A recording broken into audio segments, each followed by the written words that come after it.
मध्यंतर मागाशी येताना मला एका पत्रकार बांधवाचा फोन आला. त्याने मला विचारलं की या निवडणुकीच्या गोष्टीमध्ये, या निवडणुकीच्या काळामध्ये स्वराज्य रक्षक संभाजी ही मालिका बंद होणार का? त्याच्यावर मी उत्तर दिलं, दूरचित्रवाणीच्या इतिहासात पहिल्यांदा छत्रपती संभाजी महाराजांवर मालिका करण्याचं धाडस कुणीतरी करतंय आणि आता जर ही मालिका बंद करण्याचा कुणीही प्रयत्न केला तर त्याला महाराष्ट्र माफ करणार नाही, एवढा आत्मविश्वास मला आहे. या मालिकेच्या संदर्भात काही दुर्दैवी विधानं करण्यात आली. मी काल भोसरीच्या सभेतही सांगितलं, आजही सांगतो. मालिका आणि राजकारण या दोन पूर्ण भिन्न गोष्टी आहेत. मालिका ही छत्रपती संभाजी महाराजांचा इतिहास सांगणार आणि त्यासाठी चेतन तुपे पाटील तुमचं मी मनपूर्वक आभार मानतो.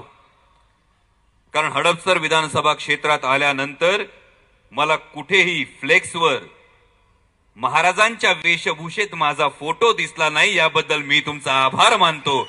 कारण मी केवळ ती भूमिका करत असलो आणि तुम्ही सगळे जीवापाड त्या भूमिकेवर प्रेम करत असला तरी मी स्वतःला फक्त महाराजांचा मावळा समजतो आणि या भावनेचा तुम्ही सर्वांनी आदर राखलात, याबद्दल मी खरोखर मनापासून तुमचे आभार मानतो.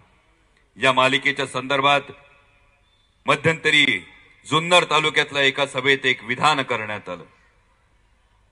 असं सांगण्यात आलं, विचारलं कोणीच नव्हतं, बोललं कोणीच नव्हतं, नाव कोणी घेतलं नव्हतं. नाव घ्यायची गरज तरी आहे का?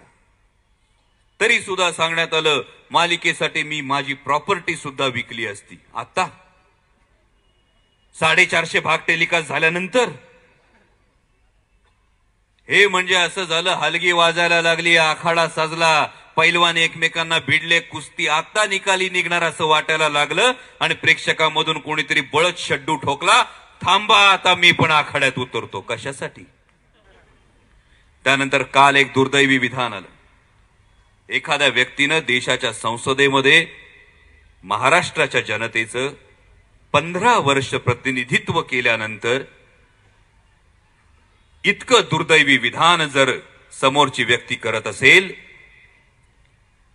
तर मला असं वाटतं आतापर्यंत फक्त वाचलं होतं की पराभव आधी रणात होत नाही, पराभव आधी मनात होतो. हा मनात पराभव झाल्याचं लक्षण आहे.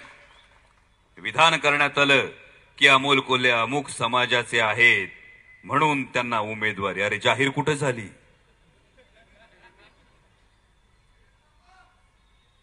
जेव्हा भित्यापाठी ब्रह्मराक्षस असं म्हणतो त्या दृष्टीने ही काहीतरी विधानं केली जात असावीत. पण हे अत्यंत विधान मला विदारक अशासाठी वाटलं की नंतर त्याच्यावर सारवासारव करण्यात आली. मी शाहू फुले आंबेडकरांच्या विचारांचा पाईक आहे.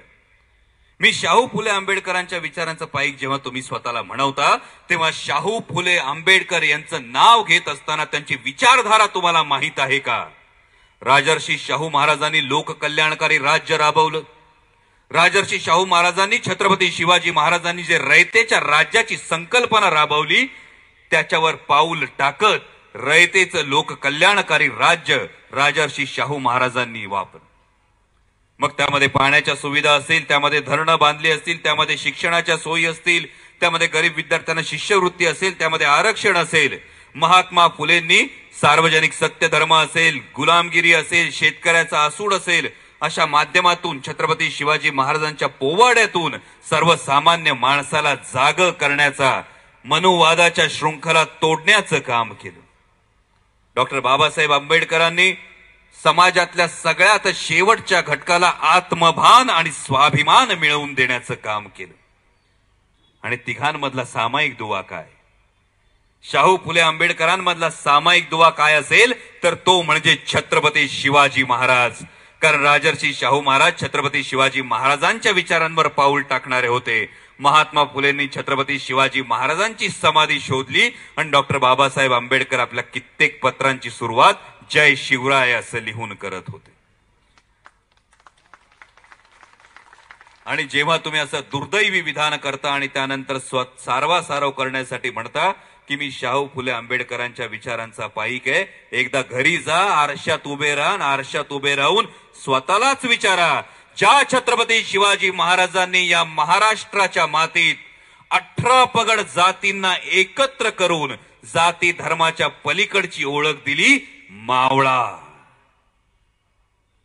ही ओळख दिल्यानंतर जर तुम्ही शिवनेरीचे शिलेदार स्वतःला म्हणवत असाल, तुम्ही भगव्याचे पाईक स्वतःला म्हणवत असाल, तर जातीपातीची विधानं केल्यानंतर आता इथून पुढे छत्रपती शिवाजी महाराजांचं नाव घेण्याचा नैतिक अधिकार आपल्याला उरलाय का, हा प्रश्न आरशात बघून स्वतःला विचारा.